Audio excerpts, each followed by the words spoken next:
আসসালামু আলাইকুম বন্ধুরা।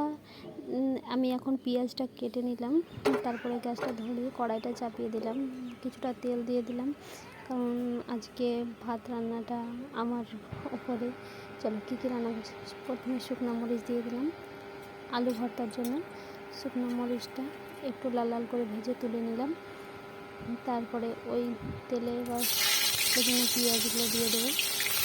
পেঁয়াজটা একটু লাল লাল করে ভেজে নেব, যতক্ষণ না লাল হচ্ছে একটু নাড়াচাড়া করবো।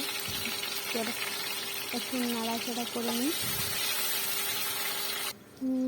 তোমরা আমাকে একটু সাপোর্ট করো প্লিজ, আমি নতুন চ্যানেল খুলেছি। চলো, পেঁয়াজটা লাল হয়ে গেছে, এবার টক ডালটা দিয়ে দিলাম। আমি ডালে করেছি, ডালটা না খেতে ইয়াম্মি হয়েছে। তোমরা যদি খেতে চাও আমাদের বাড়ি চলে এসো। তারপরে আলু ভর্তা, ডাল, ভাত আর ডিম, আজকে এই মেনু।